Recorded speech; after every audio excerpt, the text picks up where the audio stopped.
বিষয়টা এমন না যে তারা বোঝে না যে শুধু এইটুকু না চেয়ে আমি যদি দুইটাই চাই, তাহলে আপাতত আমি যতদিন এখানে বেঁচে আছি বা কিছু, আমি এটাও পাচ্ছি, আমি এটা এটা পাচ্ছি, আর তারপরে পরেরটা তো পরে রয়ে গেছে, ওইটাও পাবো, কিন্তু এটা এটা আমি পাচ্ছি না। এটা এমন না যে তারা বোঝে না, তারা স্বীকার করে না।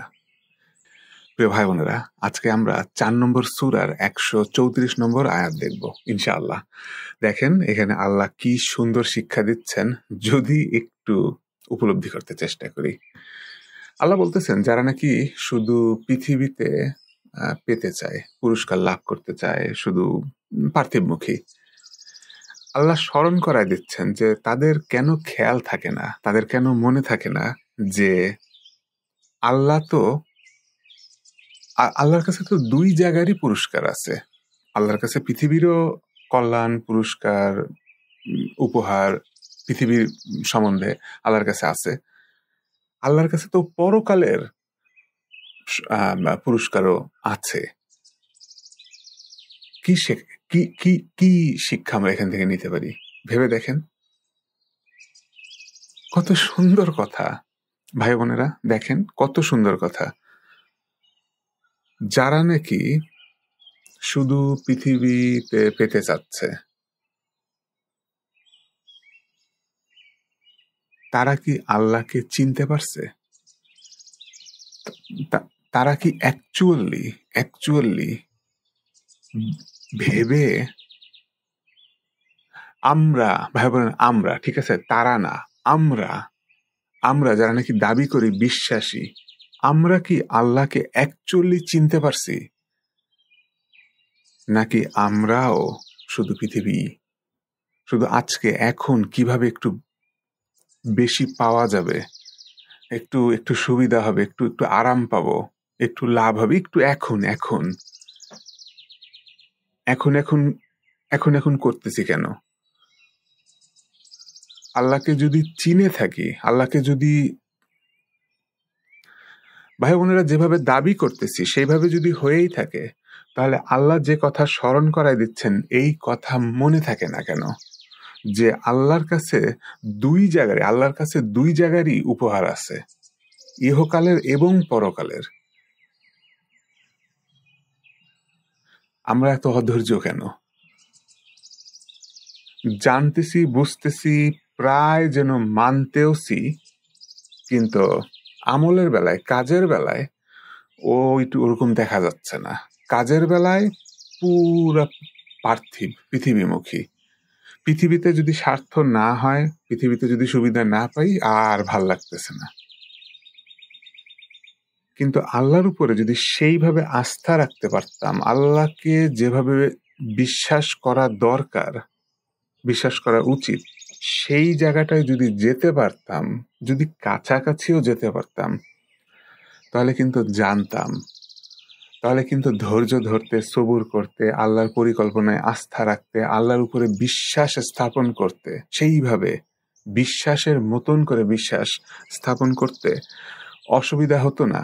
যে আমি সত্যি সত্যি বুঝতে পারছি যে এই পৃথিবীতে যা কিছু পাচ্ছি, যা ব্যাপার স্যাপার আছে, সেটা আল্লাহর কাছ থেকে আসে, এটা আল্লাহরই জিনিস। আবার পরকাল বলে একটা বিষয় আছে। আল্লাহকে যদি স্বীকারই করি ঠিক মতন, তাহলে পরকাল স্বীকার করতে খুব একটা অসুবিধা, খুব একটা বেগ পেতে হয় না। সেই পরকালের অনন্ত জীবনের সুযোগ সুবিধা, বিষয়াদি আর অন্যায়ের কারণে যদি শাস্তির ব্যাপার হয়ে থাকে, পরকালেরও পরিণতি সেই আল্লাহর হাতেই। দেখেন ভাই বোনেরা, আমাদের বিশ্বাসীদের, আমরা যারা বিশ্বাসী বলে দাবি করি, মনে করি নিজেকে, আমাদের একটা দোয়া আছে, একটা দোয়া আমরা করি আল্লাহর কাছে যে আল্লাহ আমাকে এই দুনিয়াতেও কল্যাণ দান করেন, আমাকে আখেরাতেও কল্যাণ দান করেন। এটা একটা ভালো কথা, খুব বুদ্ধিমানের মতন একটা কথা, খুব সহজ, খুব বেশি আপনার অঙ্ক বিশেষজ্ঞ হতে হবে না, অঙ্কে আপনার বিশেষজ্ঞ হতে হবে না বুঝতে যে আমি দুই ভুবনই চাচ্ছি, এটাই তো, এটা এখানে আর কি মানে ক্ষতি, লোকসানের ব্যাপার হয়ে থাকতে পারে। আমি 2 ভুবনই চাচ্ছি।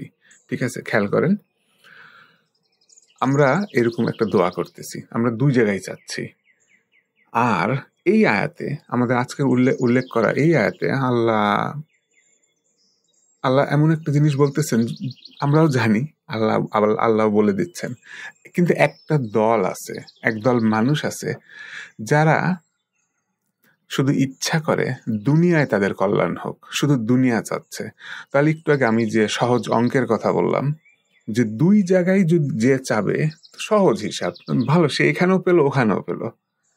তাহলে ওই ব্যক্তিরা, যে ধরনের ব্যক্তিদের কথা আল্লাহ এখানে উল্লেখ করতেছেন, আর আমি ভিডিওর শুরুটা অনেকটা এমন ভাবে করছি যেন আমরা ওই টাইপেরই, যে মাইন্ড করেন না, ভুল বুঝেন না, ওই দলের ওই ব্যক্তিদের বিষয়টা তাহলে কি? এত সহজ অঙ্ক, আপনাকে মানে বিরাট বিশেষজ্ঞ হতে হচ্ছে না, এমন সহজ অঙ্ক 2 জায়গায় পাওয়া যাবে।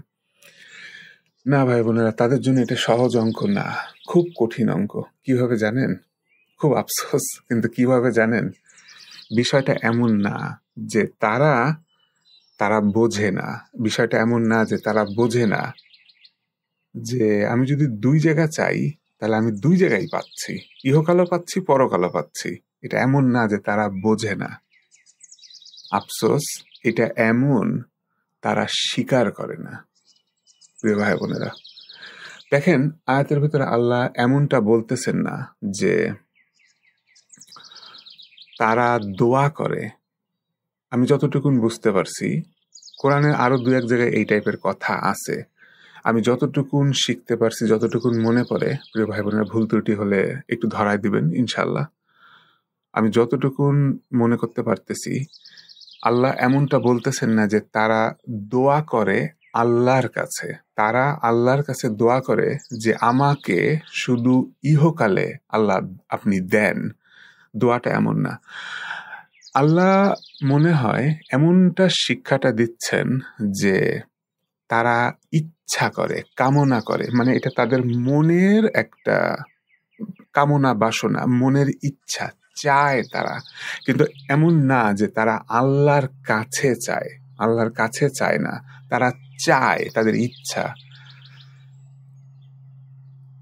তো এমন বিষয়টা আমি যে জিনিসটা বলতে চাচ্ছিলাম, যে বিষয়টা এমন না যে তারা বোঝে না যে শুধু এইটুকু না চেয়ে আমি যদি 2টাই চাই, তাহলে আপাতত আমি যতদিন এখানে বেঁচে আছি বা কিছু, আমি এটাও পাচ্ছি, আমি এটা পাচ্ছি, আর তারপরে পরেরটা তো পরে রয়ে গেছে, ওইটাও পাবো, কিন্তু এটা আমি পাচ্ছি না। এটা এমন না যে তারা বোঝে না, তারা স্বীকার করে না। আল্লাহর কাছে চাওয়াটা, আমি আপনি আল্লাহর কাছে অ্যাকচুয়ালি চাচ্ছি। আর আল্লাহর কাছে চাচ্ছি মানে কি?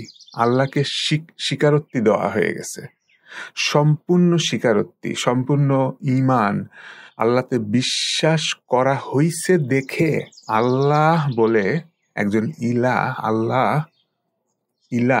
আল্লাহ আছেন, আমাদের রব, তার কাছে চাচ্ছি, তার কাছে চাওয়াটা হইছে।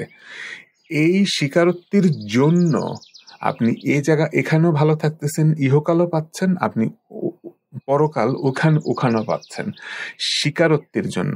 আর পাওয়ার জন্য, ইহকাল পরকাল আল্লাহকে স্বীকারোক্তি দেওয়ার জন্য, আল্লাহ আমাদের সাথে কি সম্পর্ক, আল্লাহর আদেশ নিষেধ, একদম সব কিছু তখন এসে যায়, জড়িত হয়ে যায়।